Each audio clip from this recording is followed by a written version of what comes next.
आप देख रहे हैं इंडिया न्यूज। दिन के बजे हैं 3 वक्त हो चला है सुपर 60 का। नमस्कार, मैं हूं राशिद। बड़ी खबर उत्तर प्रदेश से। बीएसपी सुप्रीमो मायावती ने अखिलेश सरकार को गुंडों बदमाशों की सरकार बताया है। साथ ही उन्होंने चेतावनी दी है कि जैसे ही उनकी सरकार आएगी सभी बदमाशों को अच्छे तरीके से सबक सिखाएगी।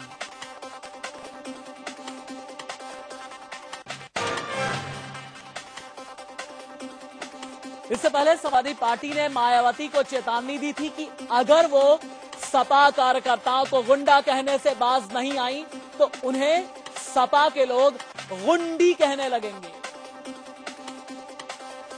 सबसे बड़ी भू माफिया बसपा की नेत्री, जिन्होंने लखनऊ से लेकर के दिल्ली तक कितनी जमीनों पर कब्जा किया था, सबूत हैं। और रोज रोज जब समाजवादी पार्टी के लोगों को गुंडा बताएंगे और समाजवादी पार्टी के कार्यकर्ताओं को हम तो रोक रहे हैं, अगर इनको हम अगर समाजवादी पार्टी के लोगों को नहीं रोकें तो अगर गुंडी गुंडी हमारे समाजवादी पार्टी के कार्यकर्ता अगर कहने लगेंगे तब हम इस पर रोक लगाए हैं, गुंडी पर रोक लगाए हैं। अगर समाजवादी पार्टी के लोगों ने अगर गुंडी कहना शुरू कर दिया तब क्या होगा। इसलिए हम कहना चाहते हैं वो अपनी जबान पर रोक लगाएं।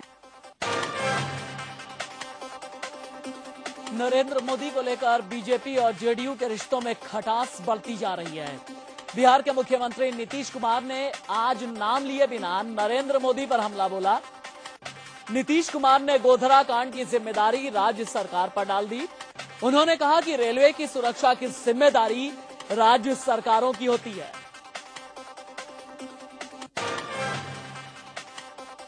इसके पहले बीजेपी ने गोधरा कांड के लिए उस वक्त के रेल मंत्री नीतीश कुमार को जिम्मेदार ठहराया था। बीजेपी प्रवक्ता मीनाक्षी लेखी ने गोधरा कांड के वक्त नीतीश कुमार की भूमिका पर सवाल उठाए थे। साथ ही लेखी का कहना था कि नीतीश कुमार से बीजेपी को धर्मनिरपेक्षता पर सर्टिफिकेट लेने की जरूरत नहीं है। 2002 में भी नीतीश जी हमारी सरकार में शामिल थे और साबरमती एक्सप्रेस के दौरान वो रेल मंत्री भी थे। और ऐसे में जो भी कोई विषय हमारे जो मुख्यमंत्री हैं उनके विषय में कहेंगे तो वो खारिज करते हैं, उसको हम खारिज करते हैं। इस बीच बिहार बीजेपी के पूर्व अध्यक्ष सीपी ठाकुर ने मुख्यमंत्री नीतीश कुमार पर तीखा हमला बोला है। सीपी ठाकुर ने कहा कि टोपी पहनने से, टीका लगाने से देश नहीं चलता। इतना ही नहीं, सीपी ठाकुर ने नरेंद्र मोदी की तुलना गांधी जी से कर डाली।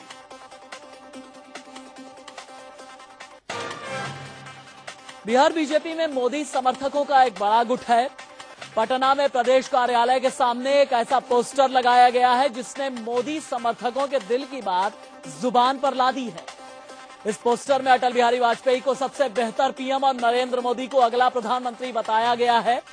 बिहार में जेडीयू के साथ मिलकर सरकार चला रही बीजेपी इस पोस्टर के जरिए नीतीश कुमार को खुली चुनौती देती नजर आ रही है। बीजेपी सिर्फ पोस्टर से ही नहीं बल्कि उसके कोटे के मंत्री भी नीतीश को खुली चुनौती देते दिख रहे हैं। बीजेपी कोटे से नीतीश सरकार में नगर विकास मंत्री प्रेम कुमार ने ऐलान किया है कि बिहार नगर निगम के अधिकारी और कर्मचारी शहर को सुंदर बनाने के गुर सीखने के लिए गुजरात जाएंगे। साफ है कि बिहार के विकास मंत्री गुजरात के विकास मॉडल को अपनाने की वकालत कर रहे हैं।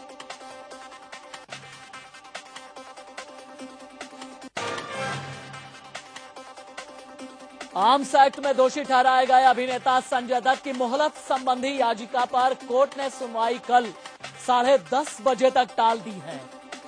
दरअसल संजय दत्त ने सुप्रीम कोर्ट में याचिका दायर कर समर्पण के लिए 6 महीने का समय दिए जाने की अपील की है। संजय दत्त की याचिका पर आज सुनवाई होनी थी, लेकिन जज के नहीं आने की वजह से सुनवाई कल तक के लिए टाल दी गई है। सुप्रीम कोर्ट ने 21 मार्च को गैर कानूनी ढंग से हथियार रखने के मामले में संजय दत्त के दोषी होने पर मुहर लगाई थी और उन्हें 5 साल कैद की सजा सुनाई थी। सुप्रीम कोर्ट के आदेश के मुताबिक संजय दत्त को 18 अप्रैल तक सरेंडर करना है। एनडीए में प्रधानमंत्री पद के उम्मीदवार के लिए मचे घमासान के बीच बीजेपी नेता यशवंत सिन्हा ने आग में घी डाल दिया है।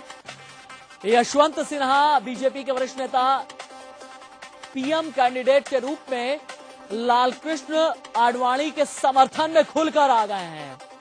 यशवंत सिन्हा ने कहा है कि आडवाणी बीजेपी के वरिष्ठतम और एनडीए के बेहद सम्मानित नेता हैं। अगर वो पार्टी और सरकार की नुमाइंदगी करने के लिए उपलब्ध हैं तो पीएम पद के उम्मीदवारी के मुद्दे पर सारी बहस खत्म हो जानी चाहिए। एनडीए में पीएम कैंडिडेट को लेकर मचे घमासान पर कांग्रेस ने चुटकी ली है। कांग्रेस नेता रशीद मसूद का कहना है कि इस मसले पर एनडीए ही नहीं बल्कि बीजेपी भी टूट जाएगी।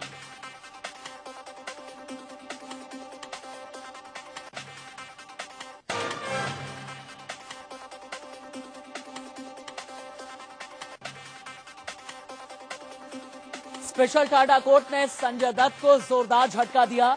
कोर्ट ने संजय दत्त की उस याचिका को खारिज कर दिया जिसमें उन्होंने अदालत के बजाय जेल अधिकारियों के सामने सरेंडर करने की इजाजत मांगी थी।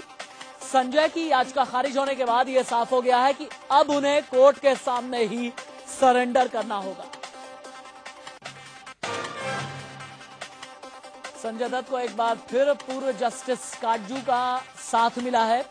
जस्टिस मार्कंडे काटजू ने जोर देकर कहा है कि सुप्रीम कोर्ट को संजय दत्त के पक्ष में फैसला देना चाहिए।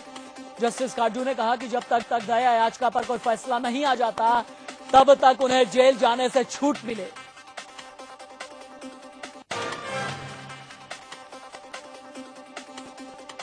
जयपुर का कातिल ट्रक ड्राइवर इंदौर से पकड़ा गया है। राजस्थान के जयपुर में एक दर्दनाक हादसा हुआ और इस हादसे के बाद जो तस्वीर सामने आई उससे हमारे और आपके सिर शर्म से झुक जाएंगे। जयपुर की घाटगुणी सुरंग में एक ट्रक ने बाइक को टक्कर मार दी। इस बाइक पर पूरा परिवार सवार था। ट्रक से टक्कर में बाइक पर सवार मां और बेटी की मौके पर ही मौत हो गई, जबकि बाइक पर सवार मासूम बेटा बच गया। हादसे के बाद जख्मी बेटा बिलखने लगा, लेकिन वहां से गुजरने वाली गाड़ियां नहीं रुकी। गाड़ियां वहां से गुजरती रहीं और मासूम बिलखता रहा।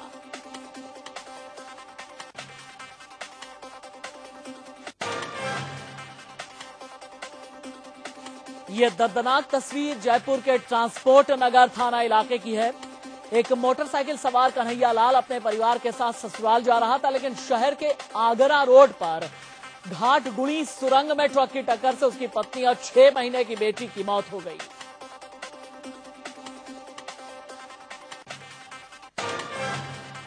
जम्मू कश्मीर के नगरोटा इलाके में जमकर हंगामा हुआ है। यहां गुस्साई भीड़ को रोकने के लिए पुलिस को हवा में गोलियां चलानी पड़ी। एक लड़के की मौत पर यहां भीड़ हंगामे पर उतर आई थी। भीड़ को शांत करने के लिए जब मौके पर पुलिस पहुंची तो लोगों ने उस पर पथराव शुरू कर दिया, जिसे रोकने के लिए पुलिस को हवा में गोलियां चलानी पड़ी। महंगाई की मार झेल रहे लोगों के लिए एक और अच्छी खबर। अंतर्राष्ट्रीय बाजार में कच्चे तेल की कीमत गिरने के बाद पेट्रोल 1 रुपए प्रति लीटर सस्ता हो गया है। कम किए गए दाम में वैट शामिल नहीं है। नई कीमतें आधी रात से लागू हो गई हैं। सोने चांदी की कीमतों में गिरावट जारी है। आज फिर सोने और चांदी की कीमत में भारी गिरावट दर्ज की गई। सोने की कीमतें घटकर जहां 26,500 रुपए प्रति 10 ग्राम पहुंच गई, वहीं चांदी की कीमत करीब 4,000 रुपए गिरकर 44,800 रुपए प्रति किलो पहुंच गई।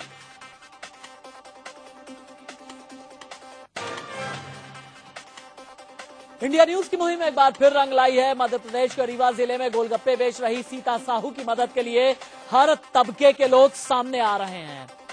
सीता साहू ने एथेंस स्पेशल ओलंपिक में 2 कांस्य पदक जीता था, लेकिन आर्थिक तंगी के चलते उसे गोलगप्पे बेचकर गुजर बसर करना पड़ा था।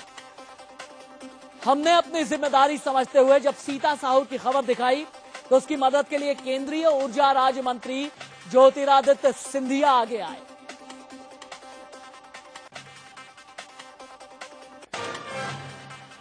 दिल्ली सटे फरीदाबाद में तेज रफ्तार ने कहर बरपाया। फरीदाबाद के सोहना रोड पर एक तेज रफ्तार डंपर और ऑटो की टक्कर में 3 लोगों की मौत हो गई, जबकि 2 गंभीर रूप से घायल हो गए।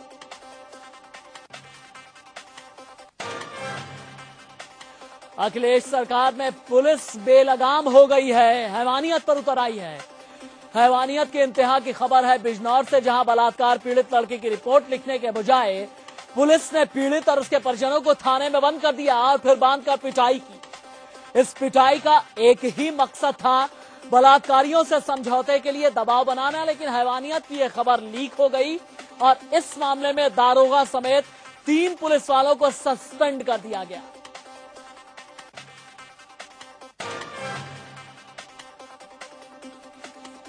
यह मामला है बिजनौर के रसूलपुर दास इलाके का। यहां रहने वाली इस युवती का आरोप है कि पड़ोस में रहने वाले 2 लोगों ने उसकी इज्जत लूट ली और फरार हो गए।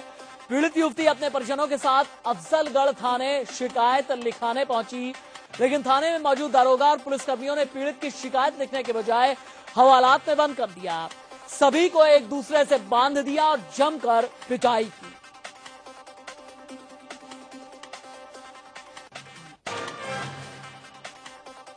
मथुरा के एक गांव में पोलियो के मामले सामने आने से प्रशासन में हड़कंप मचा है। यहां के जिरौली में पोलियो के 56 मामले मिले हैं, जिनमें मासूम से लेकर 60 साल के बुजुर्ग तक शामिल हैं। इनमें से 1 दर्जन पोलियो पीड़ित बच्चों की उम्र 5 साल से कम है। इलाके के पानी जांच में यह पता चला है कि यहां का पानी हार्ड वाटर है। लैब में जांच कराए गए पानी की TDS वैल्यू ज्यादा पाई गई। इसी वजह से मथुरा के इस गांव में पोलियो फैला है।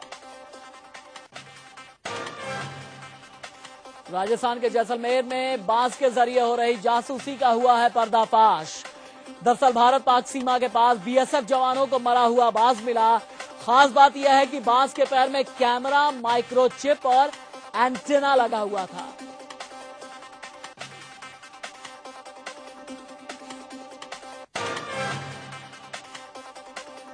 मध्य प्रदेश के जबलपुर में बुजुर्गों ने रैंप वॉक किया और ये साबित कर दिया कि भले ही वो जवान नहीं रहे, लेकिन मॉडल बनने की काबिलियत अभी भी उनमें है। दरअसल जबलपुर में एक संस्था ने सीनियर सिटीजन के लिए फैशन शो का आयोजन किया। इसमें 65 साल से ज्यादा उम्र के लोग ही हिस्सा ले सकते थे। क्या बुजुर्ग, क्या महिलाएं, क्या बुजुर्ग पुरुष, सभी ने इस शो में बढ़ चढ़कर हिस्सा लिया।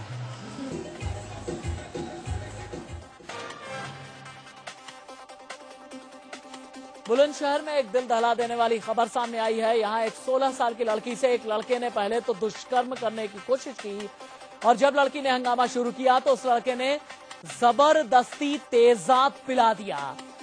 सामने आई है, यहाँ एक 16 साल की लड़की से एक लड़के ने पहले तो दुष्कर्म करने की कोशिश की और जब लड़की ने हंगामा शुरू किया तो उस लड़के ने जबरदस्ती तेजाब पिला दिया। लड़का फरार है। मुंह में तेजाब जाने के चलते लड़की की हालत गंभीर है। बताया जा रहा है कि जिस लड़के ने लड़की को घर में अकेला देखकर ऐसी हरकत की है, वो पिछले कई दिनों से उसका पीछा कर रहा था और मौका मिलते ही उसके घर में घुस गया।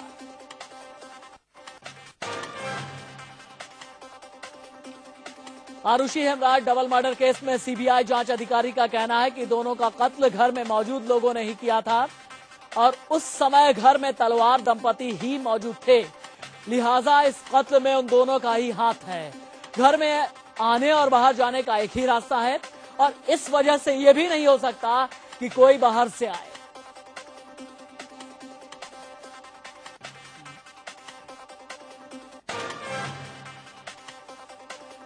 अरबपति नेता दीपक भारद्वाज मर्डर केस में चारों आरोपियों को 14 दिन की न्यायिक हिरासत में भेज दिया गया है। मंगलवार को सुनील, पुरुषोत्तम, अमित और प्रदीप को पटियाला हाउस कोर्ट में पेश किया गया। सुनील और पुरुषोत्तम ने दीपक भारद्वाज को गोली मारी थी, जबकि अमित स्कोडा चला रहा था।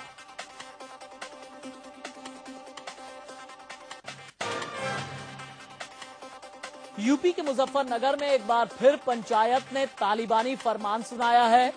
पंचायत ने एक प्रेमी के घर वालों के खिलाफ फरमान सुनाते हुए उसके सामाजिक बहिष्कार का फैसला सुना दिया। वहीं प्रेमी जोड़े ने खुद की हत्या किए जाने की आशंका जताई है। लड़के के घर वालों को गांव से निकालने का यह फैसला इसलिए लिया गया क्योंकि लड़का लड़की को गांव से लेकर भाग गया था।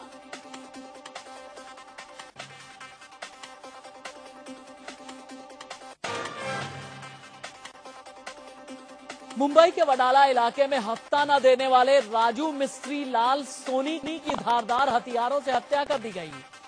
राजू सोनी का संगम नगर में वीडियो पार्लर का व्यवसाय था और पिछले महीने ही मृतक ने एक ही नया वीडियो पार्लर शुरू किया। तभी से दबंगों ने उससे हफ्ते की मांग रखी और हफ्ता न दिए जाने पर जान से मार डालने की धमकी दी थी।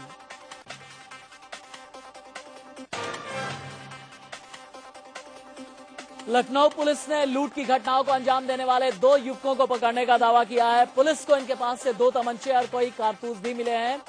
इनमें से एक आरोपी मलिहाबाद और दूसरा बाजार खाला का रहने वाला है। आरोपी चंदन और ओम प्रकाश को चेकिंग के दौरान गिरफ्तार किया गया। पुलिस का दावा है कि दोनों कई बार बड़ी वारदातों को अंजाम दे चुके थे, जबकि आरोपियों ने इन आरोपों को सिरे से खारिज कर दिया है।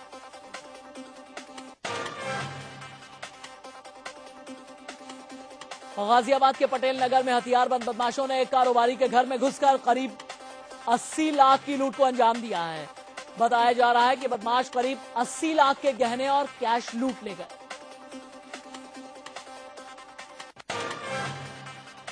ताज नगरी आगरा एक बार फिर शर्मसार हुई है। यहां फतेहपुर सीकरी इलाके में एक शख्स ने घर में घुसकर एक महिला के साथ बलात्कार किया है। बलात्कार के बाद आरोपी महिला को जान से मारने की धमकी देकर फरार हो गया।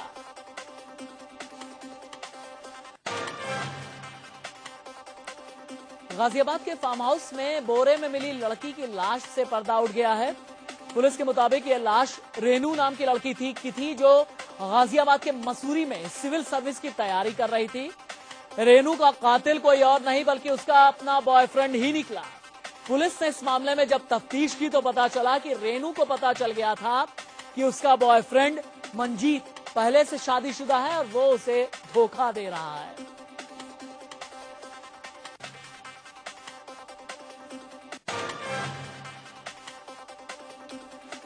सोमवार को अमेरिका का बोस्टन शहर एक के बाद एक 3 बम धमाकों से दहल गया। बोस्टन मैराथन के दौरान फिनिश लाइन के पास हुए 2 धमाकों में 3 लोगों की मौत हो गई, जबकि 50 से ज्यादा लोग घायल हैं। जिस वक्त ये धमाके हुए, रेस की फिनिश लाइन के पास बड़ी संख्या में दर्शक मौजूद थे। इन धमाकों के कुछ ही देर बाद शहर की John F Kennedy presidential library के पास एक और ब्लास्ट हुआ। FBI ने इसे आतंकी हमला बताया है, लेकिन अमेरिका के प्रेसिडेंट बराक ओबामा ने कहा है कि जांच से पहले नतीजा ना निकाला जाए।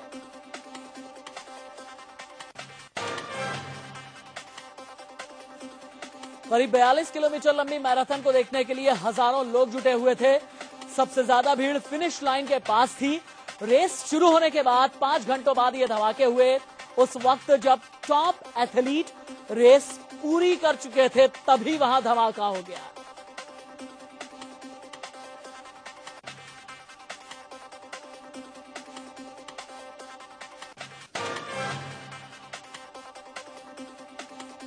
इराक के अलग अलग शहरों में हुए एक के बाद एक बम धमाकों में 55 लोग मारे गए और कई लोग घायल हो गए। ये धमाके ऐसे समय में हुए हैं जब वहां अगले शनिवार को प्रांतीय परिषद का चुनाव होने वाला है। 2011 में अमेरिकी सैनिकों की वापसी के बाद पहली बार यहां चुनाव हो रहे हैं। विस्फोटों की जिम्मेदारी किसी ने नहीं ली, लेकिन अल कायदा के इराक विंग के हाथ होने की आशंका जताई जा रही है।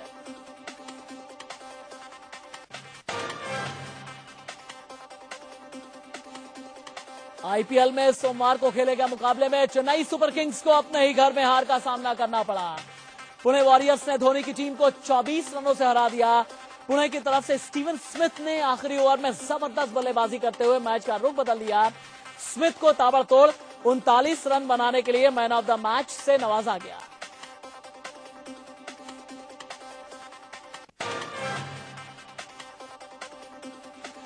लगातार 2 मैचों में मिली शिकस्त के बाद किंग्स 11 पंजाब आज मौजूदा चैंपियन कोलकाता नाइट राइडर्स के खिलाफ जीत के साथ टूर्नामेंट में वापसी करने के इरादे से उतरेगी। अब तक दमदार प्रदर्शन करने में नाकाम रही किंग्स 11 पंजाब मजबूत कोलकाता नाइट राइडर्स टीम के खिलाफ घरेलू हालात का फायदा उठाने की कोशिश में होगी।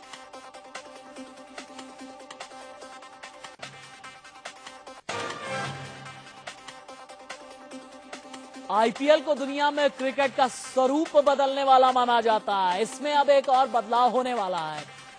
अब लाल और सफेद गेंदों के साथ साथ गुलाबी गेंदों से भी क्रिकेट खेली जाएगी। क्रिकेट में नियमों के बारे में मेलबर्न क्रिकेट क्लब का अंतिम फैसला माना जाता है। विश्वस्त सूत्रों के मुताबिक वो बहुत जल्द IPL अथॉरिटी को सुझाव देने वाले हैं कि टूर्नामेंट के कुछ मैचों में पिंक बॉल्स का इस्तेमाल किया जाए।